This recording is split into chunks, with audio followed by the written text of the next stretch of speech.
O que você vê olhando essa imagem? O que você Já sei. Uma pessoa tá. É muito mais simples do que Uma pessoa. Olha aqui. Uma pessoa enxerga, a outra é cega.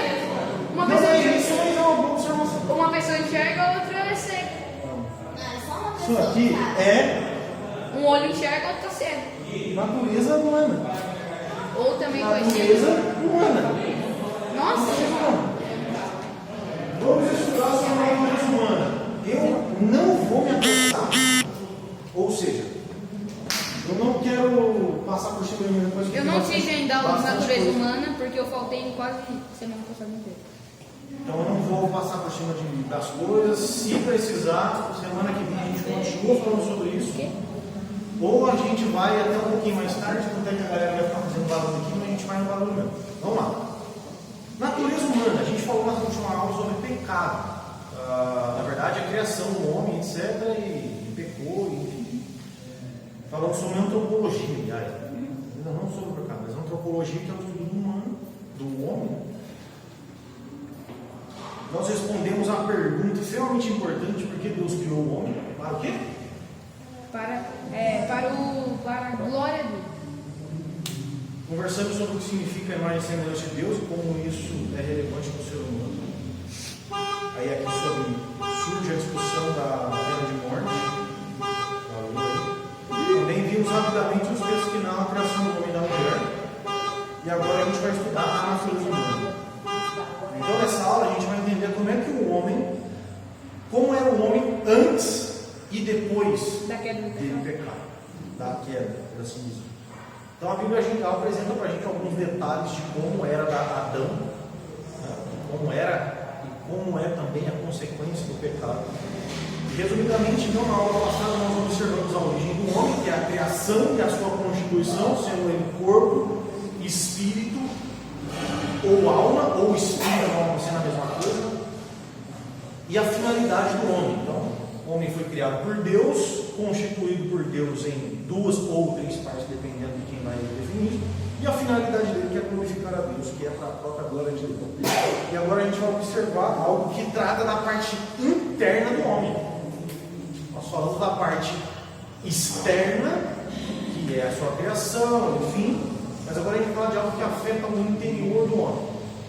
Isso é muito importante. Observar as faculdades mentais, as vontades, enfim.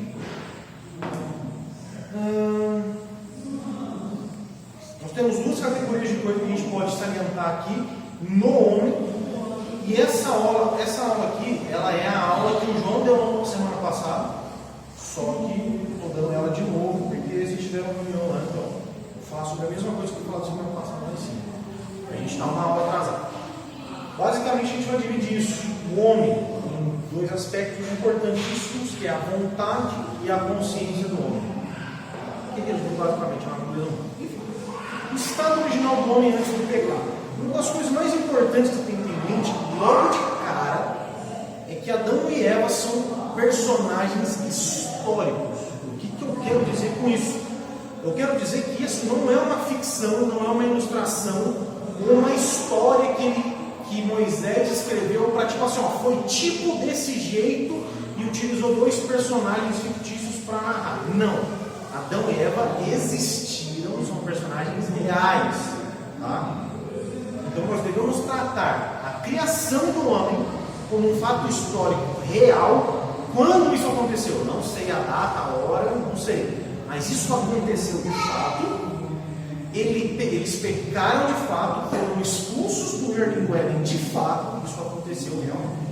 Tá? Adão e Eva são personagens reais. Eles existiram e a Bíblia relata a história deles como um fato histórico. Põe isso na sua cabeça. Por que isso é importante? Se Adão e Eva é um personagem fictício, a criação, o pecado e tudo que permeia em Gênesis 1, 2 e 3 pode ser fruto da imaginação para ilustrar algo que é tipo que é o pecado, que é tipo o que aconteceu, foi mais ou menos assim, mas não é exatamente assim. Se isso for uma ficção, uma metáfora. Agora, se isso é de fato histórico, é histórico como Jesus andou sobre as águas. Isso é um fato histórico. Não é não, na verdade isso não é real, na verdade é uma ilustração, uma figura de linguagem para mostrar que Jesus tem poder sobre a física da matéria do H2O. Não é isso. Jesus andou sobre as águas. Isso é um fato humano. É isso que eu quero dizer. Então, hoje, o que eu quero não me apressar hoje, pelo simples fato de hoje vocês basicamente vão ter uma das aulas mais profundas que eu já dei aqui, e por isso que eu peço a atenção de vocês. Agostinho, nome do meu amado pai, Agostinho Maria de Souza, mas no caso, Agostinho de Hipona, um dos grandes nomes da história da igreja, ele traz uma ideia muito relevante sobre essa discussão. Adão foi criado perfeito. Estamos falando do homem antes do pecado. Ele foi criado perfeito. Antes de Adão pecar, ele era santo, justo, um homem perfeito para Deus. Perfeito em seu corpo físico, sem doença, sem morte, sem dor, saudável. Adão também era perfeito em conduta, e era santo, reto, íntegro, um homem que agradava o Senhor em seus pensamentos e em seus comportamentos. Ele era um homem perfeito por dentro e por fora. Agostinho disse que Adão, em seu estado original, presta atenção nisso, ele tinha o que se chama de pós-pecado, que é, ele tinha a capacidade de pecar, só que ele também tinha o pós-não-pecado, que é a capacidade de não pecar. O que eu quero dizer? Aliás, o que Agostinho está querendo mostrar para a gente? Adão, em seu estado antes do pecado, ele podia pecar? Podia. Só que ele também podia não pecar. Não quero pecar. Não peca. Ele tinha a possibilidade de escolher entre pecar e não pecar. Então Agostinho diz que Adão ele tinha também o adjuntório, que é uma coisa muito importante. Vou explicar o que está escrito aí. O que é o adjuntório que Adão tinha? Era uma graça de Deus que ajudava ele na condição de poder escolher entre pecar e não pecar. Ou seja, ele poderia pecar e também podia não pecar. Só que além dele não poder pecar, ele tinha o próprio Deus todo dia ali com ele, do lado dele, falando com ele, jogando truco com ele. Então perceba que ele tinha uma posição extremamente privilegiada quanto ao pecado. O que é esse adjuntório, então? É a ajuda de Deus para permanecer do jeito que estava. E agora tem um detalhe. A ajuda que Deus dava, que é esse adjuntório, não significa preservação, mas ajuda. Ele dava auxílio. Deus auxiliava, mas não preservava. O que é preservar aqui? Ou alguma coisa. Preservar é manter intacto. E no caso nós estamos falando de Deus preservando. O que isso quer dizer? Que o próprio Deus, ele não preservava Adão na posição dele, mas ajudava Adão a permanecer daquela forma. Dava auxílio. Preservar é fazer permanecer intacto e não alterado. Sendo assim, Adão tinha o posso não pecar, mas não tinha o não posso pecar. Ele podia pecar, mas ele podia escolher não pecar, com a ajuda de Deus. Agostinho é para boa parte dos teólogos o ponto de partida. Isso é importante. Todas as vezes que eu lembro desse nome, Agostinho. Que nome que é o nome daquela? É o nome do pai do Jonathan. Qual é o nome do Jonathan? Jonathan Augusto, que vem do Agostinho, que é meu pai. Que também tem o Agostinho Carrara, da grande família. Agostinho. Esse talvez seja o nome mais importante para todo o decorrer da boa teologia da igreja. Agostinho de Hipona, Santo Agostinho.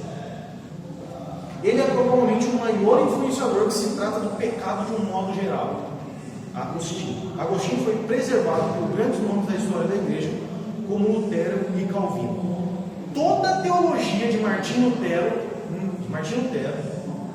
e João Calvino a respeito de salvação, pecado, coisas que permeiam isso, na verdade não existe o calvinismo, existe o agostinismo. Se você perguntasse para Calvino quem você é, ele ia falar: você é agostiniano ou pelagiano? Vocês vão aprender isso. Ele ia falar: sou agostiniano. Agostinho é dele. Então, Martinho Lutero, Calvino e todos os outros reformadores de grandes nomes, mas principalmente esses dois, eles são essencialmente agostinianos. Falei que isso é aula de teologia. Isso aqui sim. É muito importante que eu vou falar para vocês. Então, Agostinho não. Agostinho quer dizer que Adão, diferente de Deus, era mutável. A diferença de Adão para Deus é que Adão poderia mudar, Deus não. Adão poderia escolher livremente. Diferente de Adão e do homem no geral, que é imutável. Aliás, Adão poderia escolher livremente, ou seja, ele poderia escolher A ou B. Deus, diferente de Adão e do homem no geral, é imutável. Deus, ele é santo. Adão era santo por causa de Deus. Ele era uma imitação de Deus, mas a santidade é Deus. Deus tem o não posso pecar, que é o não posso pecar. Isso é Deus. Deus não peca. E nem tem a possibilidade de pecar. Futuramente, na vida eterna com Deus, nós, os seus filhos, receberão essa capacidade de imutabilidade e então não poderemos pecar mais. Quando você morrer, ou se Jesus voltar, se você morrer, no céu, se é que você é crente de verdade, nunca mais você vai pecar. E esse é um dos maiores anseios que nós temos que ter. Se desvincular desse corpo carnal que nos empurra, que nos puxa para o pecado, que faz com que a gente ofenda a Deus. Uma das maiores vontades que nós temos quando nós falamos Maranata é falar assim: Deus, volta logo, eu não aguento mais ficar pecando e ofendendo a sua imagem. Isso quer dizer então que no céu, aos salvos, será um local parecido com o Éden, porém muito melhor, porque no Éden o pecado entrou, mas no céu o pecado não vai entrar. E outro ponto que a gente tem que ressaltar é que Adão tinha a capacidade de pecar, mas não era necessidade de Adão pecar, diferente do homem não convertido, do homem pecador hoje, que não é convertido, um homem que maquina o mal, que maquina a coisa. Nós enxergamos o homem morto em seus pecados como um homem que necessariamente peca. O que ele faz? Peca. Nossa, mas ele ajudou uma velha a atravessar a rua. Pecado. Como assim pecado? Ele ajudou. Ele faz isso para a glória dele, pela vontade dele, para ele ser reconhecido, ou enfim, ele não dá devida glória a Deus, ajudando uma velha a atravessar a rua. Sem fé, ninguém agrada a Deus. Tudo que você for fazer sem fé é pecado. Eu doei tudo para os pobres, pecado. Agostinho diz então que Adão tinha capacidade para não pecar, e além disso, olha só, isso é importante, poderia viver desta forma facilmente, sem esforço. Na verdade, o difícil para Adão era pecar, e não o contrário. Ser santo para Adão era mamão com açúcar. Adão, em sua condição antes de pecar, não era como a gente, por exemplo, que lutamos contra a carne e com a vontade de agradar a Deus. Para Adão, era de boa ser crente, era de boa agradar a Deus, era fácil ser santo, era tranquilo. Na verdade, como Agostinho nos mostra, Adão ele tinha facilidade de ser santo e era um parto para ele pecar, era muito difícil, precisava fazer muito esforço para pecar, diferente de nós, mesmo sendo convertido. Para frente, vocês estão entendendo? Curiosidade. Isso aqui é legal. Da onde vem as imagens a seguir? Cidade de Deus. Cara, O filme que a gente não assistiu aqui um dia. Cidade de Deus. Pega a galinha! No pé ou na mão! Agora eu sou o dono da boca, o moleque mais. Cidade de Deus. Por que curioso? Esse filme, Cidade de Deus, provavelmente é o melhor filme brasileiro já feito. Não tem nenhum outro filme melhor que esse no Brasil. É o melhor filme que tem, embora ele seja muito pesado e inapropriado para menores de 25 anos. Aonde está a curiosidade? O texto, o livro de Santo Agostinho, que ele escreve esse tratado sobre o homem, o pecado e Adão, é Cidade de Deus. O nome do livro, Cidade de Deus. Fizeram depois um quadro para ilustrar o que Agostinho queria dizer com Cidade de Deus, que era uma cidade de Deus, onde tem santos no céu, homens pecadores vivendo na terra, e lá no final nós temos homens meio que sofrendo com as tormentas do inferno. Se você olhar a capa do filme Cidade de Deus, tem um monte de gente em cima e uma galera embaixo. Não sei se inspirado foi a capa do filme com o quadro a respeito do Santo Agostinho, o livro dele, A Cidade de Deus, mas isso é curioso. O nome do filme, na verdade, o nome do filme é o nome de uma cidade no Rio de Janeiro, chamada Cidade de Deus. Uma cidade, não, um bairro do Rio de Janeiro, que se chama Cidade de Deus. Mas enfim, isso é só curiosidade. Santo Agostinho escreveu esse livro provavelmente no ano 350, 380 depois de Cristo. Existem 3 pontos fundamentais sobre o homem antes da queda. Primeiro, imortalidade. Antes do pecado, o homem não tinha razões para conhecer a morte. Ele era imortal e poderia ter vivido no estado original, no Éden, se não tivesse pecado. Gênesis retrata essa característica quando usa a árvore da vida como símbolo de imortalidade. Se você pegar o texto de Gênesis, você vai ver que quando Adão peca, Deus imediatamente tira eles do jardim, coloca um anjo com uma espada guardando o jardim e impede que o homem coma da árvore da vida. Ele já não é mais imortal. O pecado matou Adão. Ele não morreria se não tivesse pecado, não teria doença, possibilidade de morrer. Quanto à possibilidade de morrer, quero dizer que sem o pecado não haveria nem mesmo a possibilidade do homem, de Adão, se descuidar, tropeçar, bater a cabeça e morrer. Eu quero dizer com isso que não é que Adão não poderia morrer, mas é que não existiria a possibilidade dele morrer. Se Adão tivesse no Éden sem pecado e engolisse uma granada, ele iria morrer, porque o corpo dele era de pó, feito do pó da terra. O fato de Adão não poder morrer quer dizer que não existiria possibilidades de periculosidade ou de distração dele de cair no penhasco, porque ele era um homem perfeito e o GPS dele funcionava muito bem. As suas faculdades mentais até poderiam afastar ele de qualquer perigo.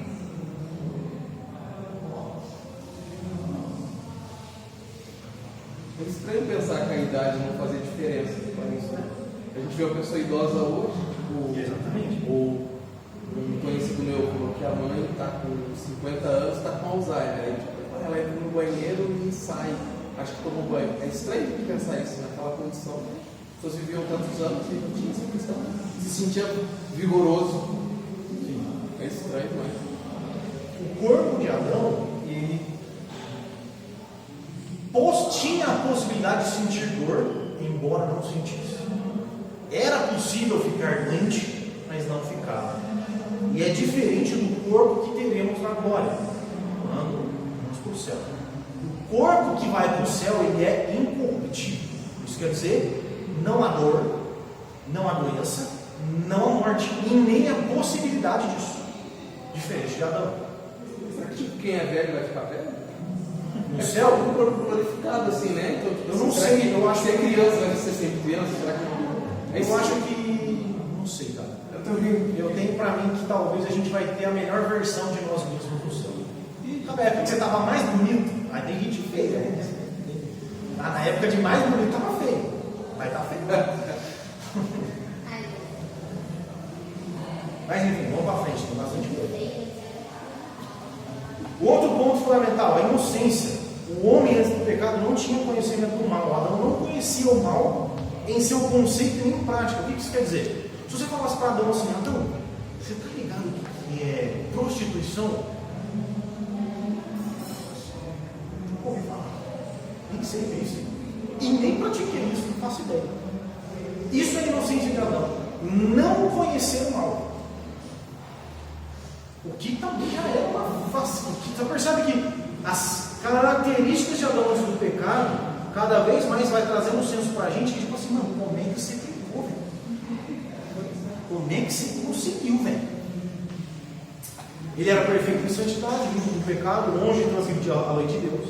Antes de pecar, Adão era moralmente perfeito. Seus desejos e vontades, pensamentos e ações eram sempre favoráveis a Deus. Não existia uma luta entre a carne, o pecado e o espírito. Adão ele não se esforçava para agradar a Deus, não lutava contra o pecado. Seu estado de inocência favorecia Adão. Ele nem sabia o que era traição, adultério, mentira, homicídio, qualquer outra coisa. Você sabe o que se caracteriza?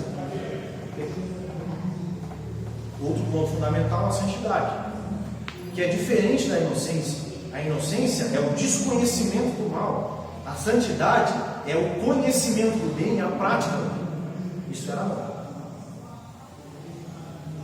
Adão era santo, conhecia o bem, praticava justiça, enfim, cumpria toda a vontade de Deus. Antes de pecar, ele fazia, eu coloquei aqui como cosplay de Jesus.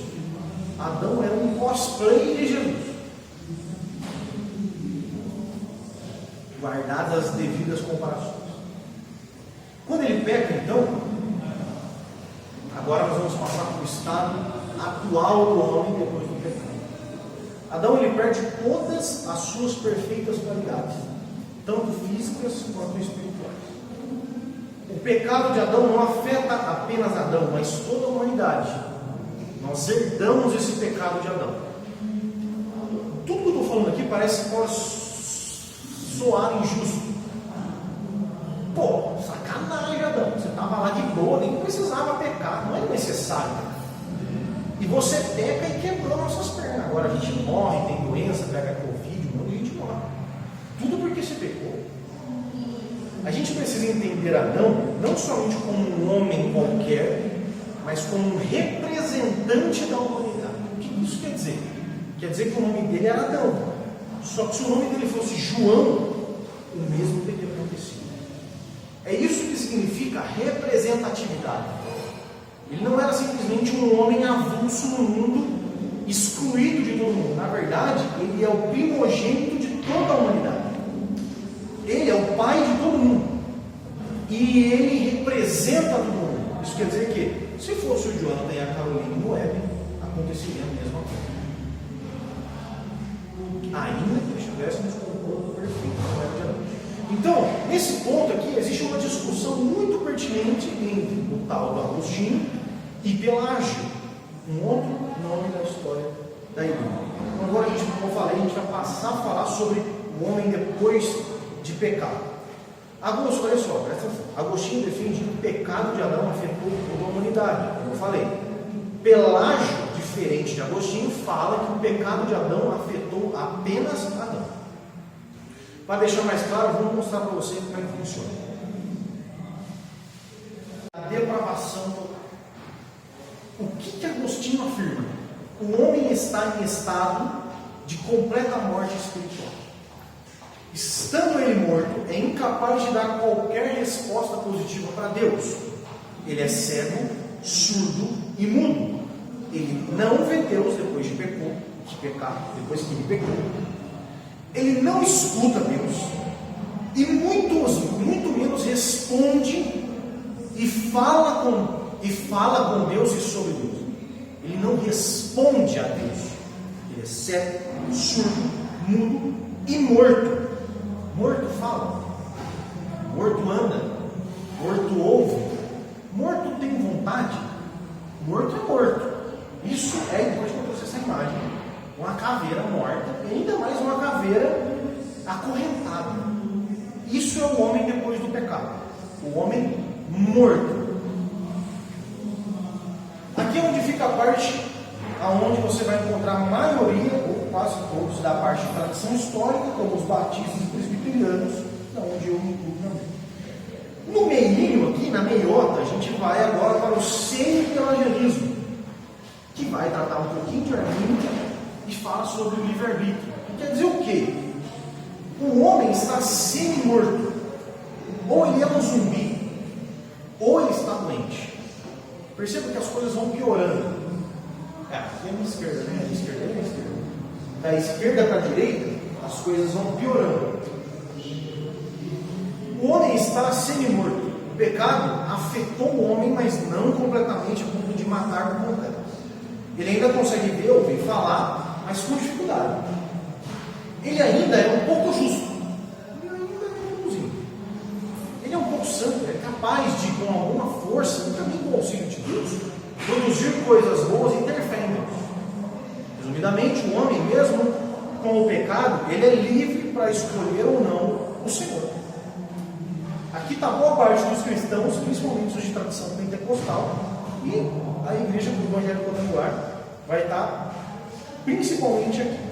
Aqui nesse meio, eu coloquei um zumbi e um doente. O que eu quero dizer? O zumbi, nós vamos entrar no arminianismo clássico. Não precisa decorar. Esse cara aqui é diferente desse cara aqui. Esse cara aqui, ele morreu. Só que ele anda como zumbi. Esse cara está doente. Só que doente ainda dá para ir trabalhar doente, não dá? Dá. Perceba aqui, quanto mais para cá, mais morto, mais para lá, mais saudável. Na esquerda, Agostinho, depravação total, morto, defunto. O zumbi morreu, mas passa bem. Doente, está tomando um chazinho ali, pá, dá para ir comer um bilhete. E agora Pelágio. Temos Agostinho lá, não ponto, e Pelágio aqui. Pelágio, como eu falei, ele acha que Adão pecou só para ele. O homem tem condições de fazer o bem, ser santo, sem interferência do pecado original de Adão. Sendo assim, ele nasce como perfeito, ouvindo, falando e vendo perfeitamente, e gradativamente vai se afastando de Deus por causa de escolhas, como foi com Adão. Aqui se encontra uma pequeniníssima parte, quase inexistente de cristão. Então, esse caboclo aqui, ele não foi afetado pelo pecado. Ele nasce de boa, e com o passar do tempo, ele vai pecando ou não pecando, pelas suas próprias forças, porque o pecado em si não influencia suas atitudes. Deu para entender? Deu. Beleza. Você me conhece, você sabe que eu sou do time do meu pai, Agostinho.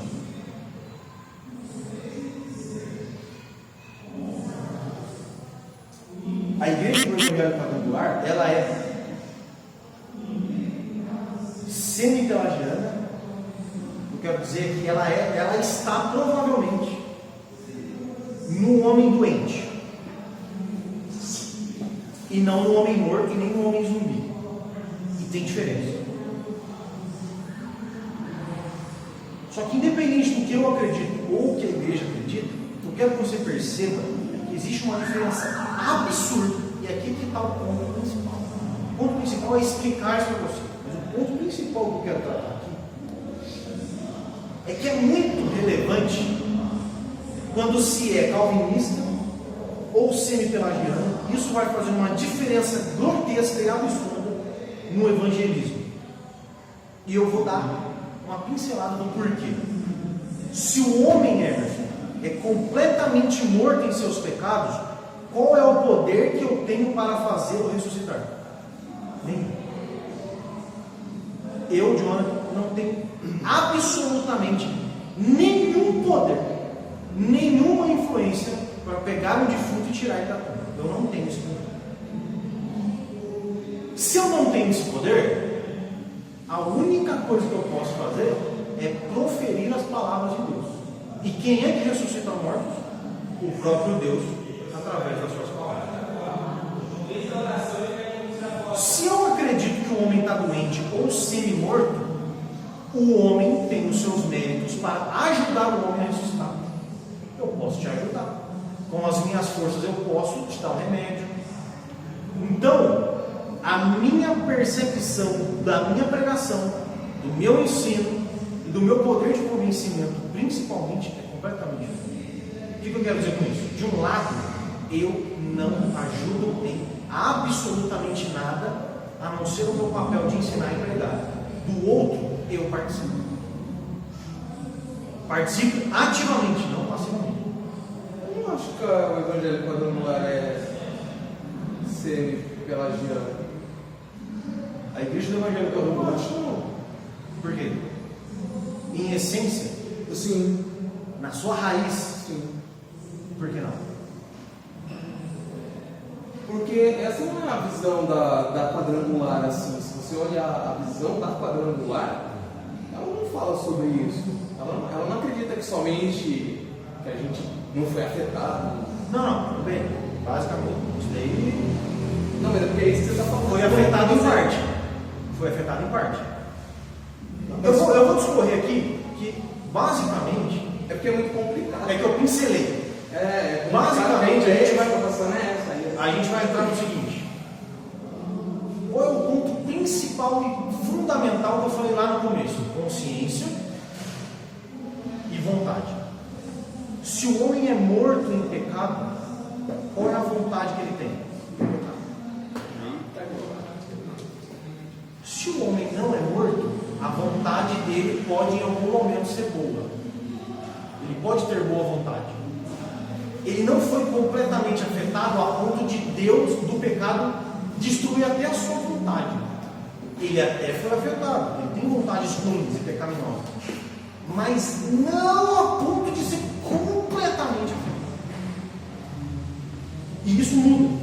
Eu vou explicar o motivo. Por que eu estou falando que a igreja do Evangelho Quadrangular, ela é essencialmente, em suas raízes, semi-pelagiana. Talvez não convencional, mas na prática é. E como a gente prova isso? Porque a igreja do Evangelho Quadrangular, em sua maioria, produz artefatos e ferramentas para convencer o homem que não é a palavra de Deus. Utiliza-se de ferramentas que não é somente a palavra de Deus para convencer o homem. A pregação em muitas, como eu falei, essencialmente, você pegar a raiz, teologia do Evangelho e de muitas igrejas, é dessa mesma forma. Qual que é a diferença? É que não existe nenhum outro artefato senão a palavra de Deus. Bom, mas eu vou explicar com mais detalhes. Mais um tipo. Um tipo de outra coisa. Vou pegar. Se você pegar a essência não, a fundação da igreja do Evangelho Quadrangular se dá com o quê? A Elaine McPherson viu uma cabeça de um homem, de um boi, de um tigre, de uma vaca, de um cavalo, de um papagaio. Isso quer dizer isso, quer dizer isso, quer dizer isso. Quem falou? Está escrito aonde? Diferente. Como é que surge o movimento reformado? O justo viverá pela fé.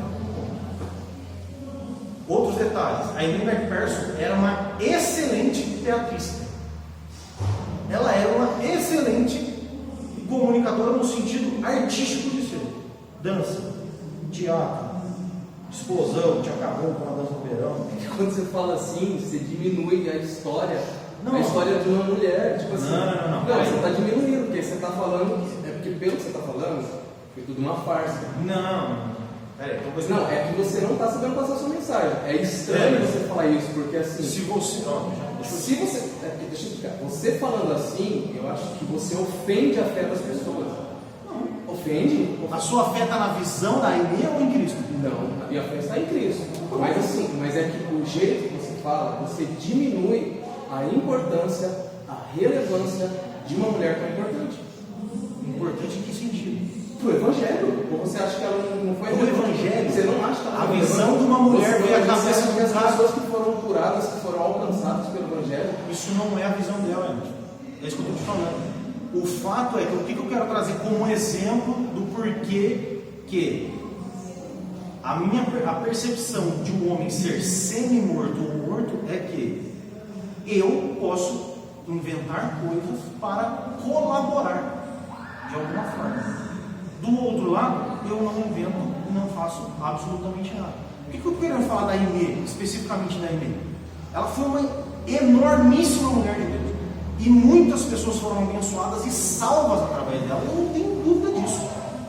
Não tenho dúvida. Agora, eu posso pegar outro exemplo. O apóstolo Valdemiro fala que a igreja dele surgiu quando ele estava na África pescando, o barco naufragou e ele gordão nadou 50 quilômetros. é nisso que você fundamenta a fundação da sua igreja, numa experiência. E por isso que eu estou dando a diferença especificamente. A Aimee teve a visão dela, é dela. Eu não duvido que ela viu. Não estou nem duvidando da possibilidade de ela ter enxergado ou ter tido uma visão de um cavalo, enfim, não importa. A minha questão é, ela se fundamenta numa experiência própria e transmite isso para as pessoas. Qual é o fundamento da fé dos reformadores, da igreja primitiva, de Paulo e de todos os outros? O justo vive pela fé. O que é fé? Hebreus capítulo 11, verso 1. É certeza da coisa que eu não vejo e das coisas que estão por vir. Basicamente isso. Agora, se a Aimee viu ou não viu, é problema, como eu já falei aqui. Se alguém virar para mim e falar assim, Jonathan, Deus falou comigo no banheiro e eu vi uma vaca transladada cortada no meio. Beleza, irmão. Não preciso acreditar. Não sou obrigado. Foi igual o exemplo que você deu da irmã Bebel. Exatamente. Eu não duvido que ela sonhou e não duvido que Deus tenha falado com ela. Agora, a experiência dela não fundamenta a minha fé. O que fundamenta boa parte da fé do Evangelho Quadrangular? A visão de Aimee. Basicamente, se ela viu ou não sei. Quando chegar no céu, Deus fala para mim, não, de fato eu mostrei logo para ela. Eu não sou obrigado a acreditar. Eu sou obrigado a acreditar que o justo vive pela fé. Vamos para frente que eu vou explicar com mais detalhe. Mas enfim, eu entendo, peço até desculpa se de algum momento, se de alguma forma eu denegri ou rebaixei a Aimee McPherson. Não. A questão não é defender ela, não é. Mas vamos lá. Estranho. Livre-arbítrio. O que eu queria falar sobre isso? O homem antes de pecar, ele era livre. Ele poderia não pecar.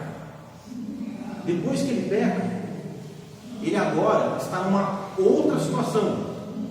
O que é livre-arbítrio? Segundo a filosofia, que é o que define livre-arbítrio, é a possibilidade de tomar decisões por vontade própria, põe isso na cabeça, vontade própria, seguindo o próprio discernimento e não se pautando numa razão, motivo ou causa estabelecida.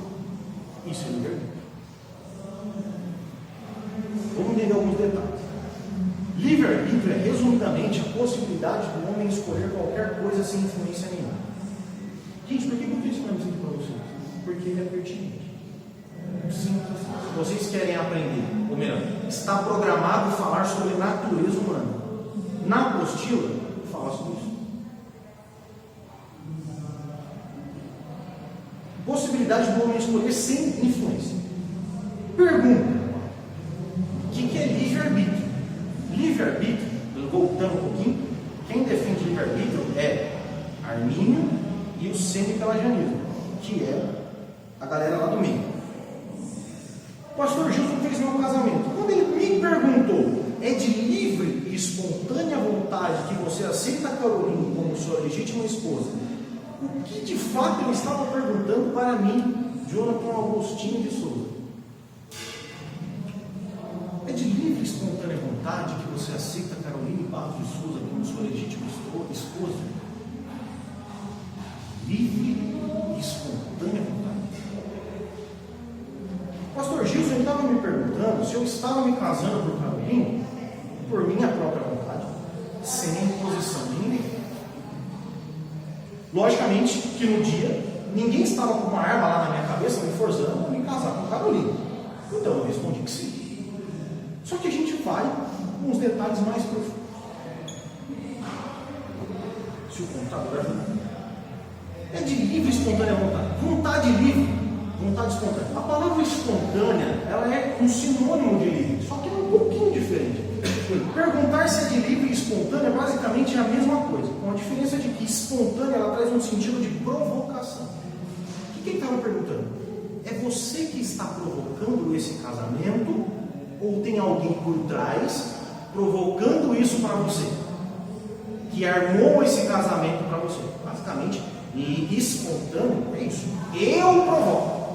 Até existem louvores espontâneos que são provocações do próprio cantor. Beleza. A palavra livre quer dizer senhor do jugo ou das ações. Como assim? Quer dizer que é livre, quer dizer que uma pessoa, ela é senhor de si mesma e que ninguém a detém ou que ela não é escravo de ninguém.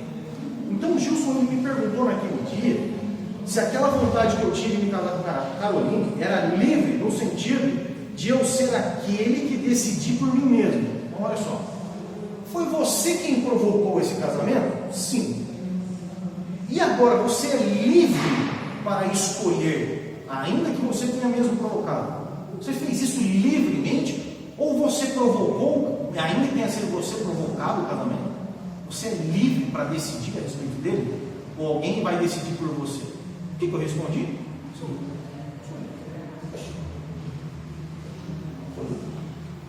Claro. Olha, se você entender as duas coisas juntas, é o que eu acabei de explicar. Vamos para frente. Se você der essa explicação do meu casamento faltando, a minha resposta não, é filosófica. A minha resposta foi sim. Por qual motivo o meu sim? Por considerar que ninguém estava me forçando e que eu mesmo era quem estava decidindo segundo a minha vontade. Ou seja, aparentemente eu utilizei o que eles chamam de livre-arbítrio. Então nós temos livre-arbítrio. Tendo isso em mente, me responda: como que eu me livro de mim mesmo? Vamos voltar rapidinho. Livre-arbítrio, possibilidade de tomar decisões por vontade própria, seguindo o próprio discernimento e não se pautando numa razão, motivo ou causa estabelecida. Vou perguntar novamente: como é possível tomar alguma decisão sem se pautar ou considerar razões, motivos e causas existentes? Quando você se casou com um Tom, era livre, sem nenhuma razão, ou tinha razões? Então não é livre. Para facilitar minha pergunta, me explica por que você tomou banho hoje antes de vir para o culto ou não tomou banho? Eu não tomei. Eu também não tomei banho, eu filha da escola. Você tomou banho? Tomou. Por que você tomou? Porque eu tava com calor e eu gosto de estar. Beleza. Ela estava com calor e gosta de vir para a igreja. Se você explicou o porquê. Pergunta por que não tomou banho. exatamente, que a Regiane quer saber. Não, mas vamos pegar a Júlia para a gente acelerar. Se você explicou o motivo de ter tomado banho, então você teve um motivo, uma causa, uma razão ou uma circunstância que te fez tomar ou não tomar banho. Você não é livre. Sendo assim, como você tem livre-arbítrio? Me explica como é que você tem livre-arbítrio se você toma banho por causa dele. Porque eu quis. Aí vai. Esse é o Qual é a sua motivo. vontade?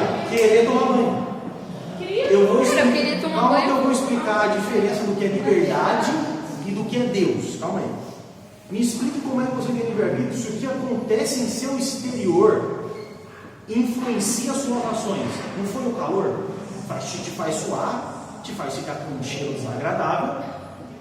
Existem então situações exteriores a Júlia que vão fazer ela tomar banho. Calor, CC, etc. E também você toma atitudes para influenciar o seu exterior. O calor vai e te faz suar, ou seja, existe uma causa fora de ti que te faz tomar banho, e você toma banho para que uma outra causa exterior você não aconteça, que é constranger as pessoas com seu fedor. Me explica. Você é livre. Você consegue se desvencilhar da preocupação de não fazer as pessoas sentirem o seu cheiro? Então você não toma banho, porque você é livre.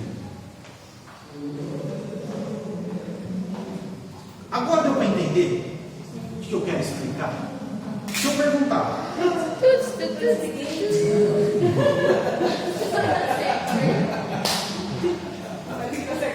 se eu perguntar, a pergunta mais imbecil que seja, qual é a pergunta mais imbecil que eu posso fazer? Gustavo, você está de cueca ou não? Tô de cueca. Por quê? Mas porque eu tô de cueca, mano. Se a resposta é por que eu estou de cueca, ainda que a resposta seja porque eu estou de cueca. Eu Existe um motivo. Agora deixa eu explicar o que é Deus. O que é o pleno livre-arbítrio? Eu quero salvar a Heloísa. Por que Deus? Porque eu quero. Eu simplesmente sou Deus e eu decido. E se você não quiser salvar o Lucas? Qual é o motivo de ter salvado a Heloísa? O motivo que eu quiser. Por que você deu dinheiro para o Neymar, que é um Zé Ruela, e não dá dinheiro para o irmãozinho da igreja lá no Lagoa Azul, que está precisando de uma obturação no dente? Eu sou Deus. Eu simplesmente faço conforme o beneplácito da minha vontade. Simples assim. Simples assim. Isso é liberdade plena.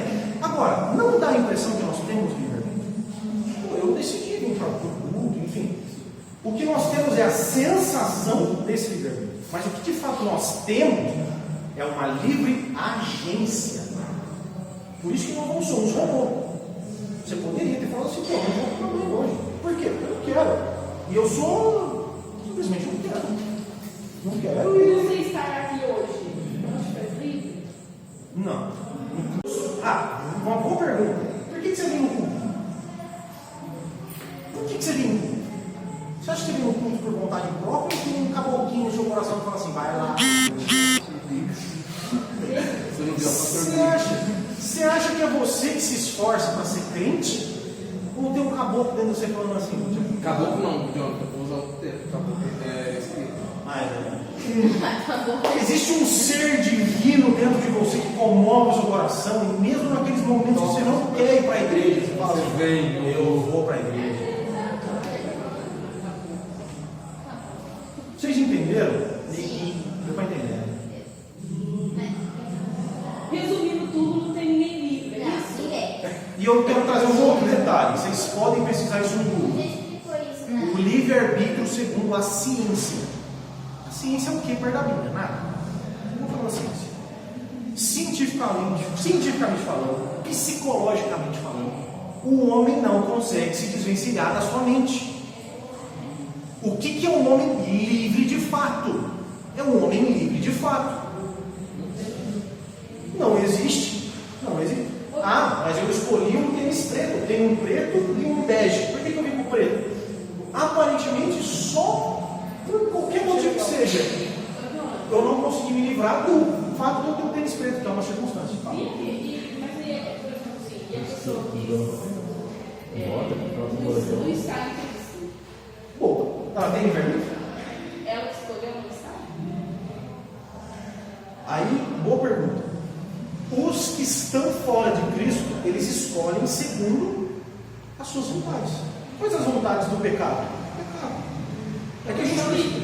Não. O que a Bíblia fala? Antes eu era escravo do pecado, agora eu sou escravo de Cristo. Escravo tem vontade própria? Quem é o que age dentro de nós? Ou é o pecado, ou é o Espírito de Deus. Ou você é pecado, ou é. Então, o que não está em Cristo, ele não é livre porque ele é escravo do pecado. O que está em Cristo, ele não é livre porque agora ele é escravo de Cristo. E ainda sendo escravo de Cristo, ele produz obras de como se fosse escravo do pecado. De uma forma ou de outra, tem alguém me acorrentando, me puxando para cá, me puxando para lá. O que é ser livre? Ninguém puxa. O homem no pecado, ele está sendo puxado para o pecado. O homem em Cristo, ele é puxado para Cristo, o pecado vem aqui encher o saco. Na glória,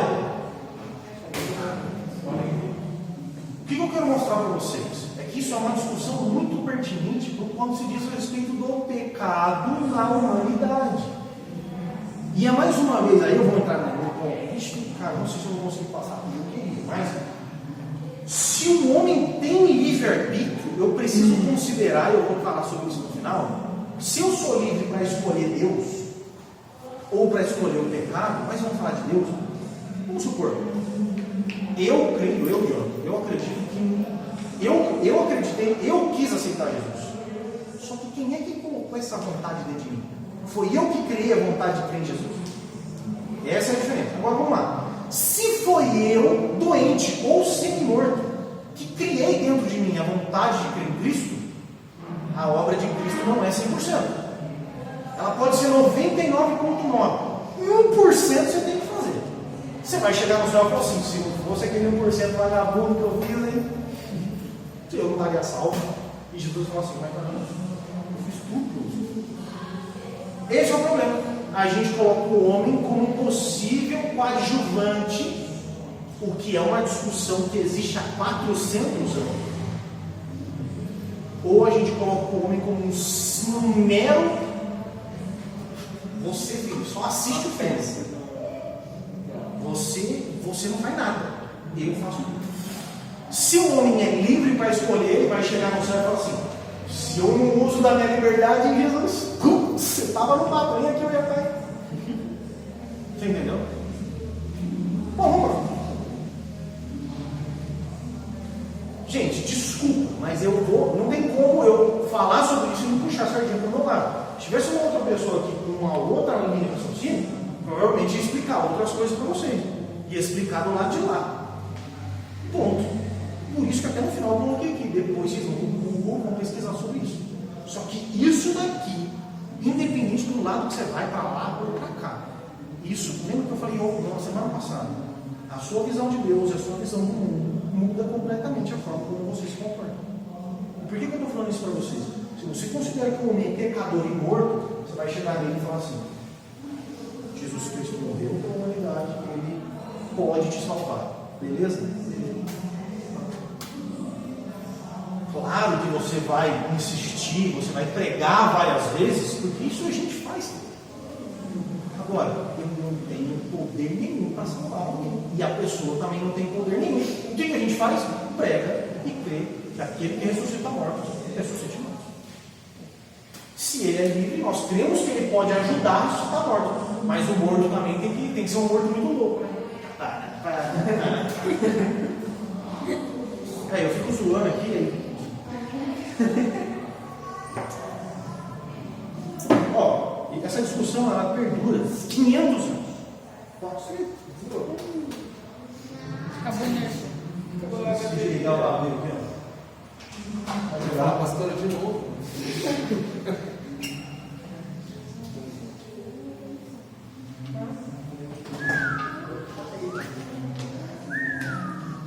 Não, acho que esse não funciona. Check.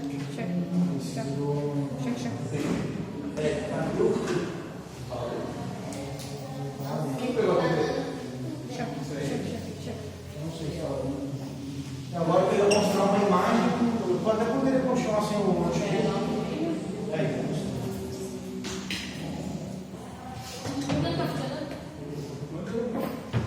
Tem celular? Tá ligado?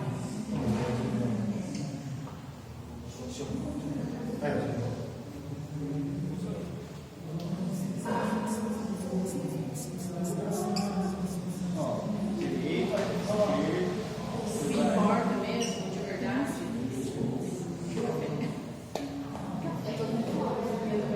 Louco, mano. Comeu sangue antes de vir pra cá. Você pegou o Didi? Você comeu aqui? Você nunca comeu samba, que samba é muito bom. Ah, que daqui é ruim mesmo. É Jacareí, né? Gente, todo mundo sabe. Mas do shopping é da hora. Do shopping é bom. É porque é shopping. Não, parei de rir. porque Vai pra casa do Lucas. é só no quinto de agosto. Só. Terça-feira. Cara, é uma embolação de fios. Esqueci de trazer o bagulho e esqueci de Pô, mas fazer isso- isso também. Mas Bom. a fatura desse mês já fechou. Vamos continuar. Detalhes. Essa treta que eu estou falando para vocês é uma discussão. Vocês já viram que eu já tenho partido? Bom, e a gente pode depois traçar um outro partido. Não tem problema. Mas isso Especificamente. aí também não muda nada, né? Se você acredita em livre-arbítrio, você vai para o céu ou não. Se você acredita no quê? Livre-arbítrio. Então, Você acredita? Se você é assim. calvinista, eles eram. Quando chegar no céu, a única coisa que vai acontecer. Quem? A única coisa que vai acontecer quando a gente chegar no céu é eu virar para o arminiano e falar assim, falei pra você. Ou ele virar pra você. Ou ele virar para mim e falar assim, ó, falando, ó, Vou chutar os três aqui, Falando dos dois errados. ou vai estar ajudando, né? Vocês estão buscando, hein? Agora ele vai acertar, pelo seu discurso. Exatamente, não tem erro, né? Então, o detalhe que eu falei para vocês aqui é que quando eu falo de Calvino, enfim, desse monte de coisa, Calvino ele vem muito depois de Agostinho. Agostinho é do 3º século, Calvino é de 1600. Então, enfim, vamos lá, deixa eu mostrar algo para vocês aqui. 5 lados de cada lado: Calvinismo e o semi-pelagianismo. Existem 5 pontos que eles têm uma ordem lógica. E qual é o primeiro ponto dessa ordem lógica? A condição atual do homem quanto ao pecado. Dos dois lados. Na verdade, primeiro surgiu o calvinismo, ou melhor, o que nós chamamos de doutrinas da graça, e depois, posteriormente, surgiu um negócio chamado remonstrantes, que vieram para debater as doutrinas. Então, na verdade, a igreja, a história da igreja como um todo, desde muito tempo, até 1600 e pouco, ela sempre foi basicamente calvinista. Depois vieram remonstrantes e deu uma dividida na igreja. Mas enfim, vamos lá. O primeiro ponto central, que tem uma ordem lógica, se você colocar, por exemplo, essa primeira ordem, esse primeiro item no último, você vai entender o que tudo isso aqui quer dizer, porém, existe uma ordem lógica, e eu vou explicar. O primeiro ponto do calvinismo é a total depravação, ou do agostinianismo. É a depravação total, que é o homem está morto. Ele não tem condições nenhuma de responder ao chamado espiritual de Deus pelas suas próprias forças. Como é que o homem escuta, fala e vê Deus? Porque o próprio Deus lhe dá visão, lhe dá boca e lhe dá ouvidos. No outro lado, a depravação ela é parcial e o homem ainda tem capacidade de responder a Deus. Como é que ele escuta Deus? Ele escuta Deus através de um fone auricular aqui. De ruim, ele é ruim, mas ele ainda consegue ouvir. Existe então um auxílio de Deus para amplificar isso. Mas uma parte desse ouvir Deus, ele consegue. Depois, eleição incondicional, expiação limitada, graça irresistível e perseverança dos santos. Se o homem é completamente depravado, a eleição ou a salvação é incondicional. E por que incondicional? Porque a sua condição é de morto. O que Deus olhou na Manu para salvar a Manu? Nada. Absolutamente nada. Do outro lado, a eleição ela é condicional. Qual é a condição? Ele viu que a Manu ia crer. Eu vi antes que a Manu ia produzir algumas coisas que me agradam. Então não é incondicional, é condicional às ações que Deus anteviu da Manu. Percebeu a diferença? Se o homem é completamente depravado, qual é a característica boa que Deus vai ver no homem que vai fazer Deus se convencer de salvar aquela pessoa? Nenhuma, porque o homem não tem nenhuma possibilidade. Se ele não é completamente depravado, então Deus consegue enxergar no homem alguma fagulha de esperança.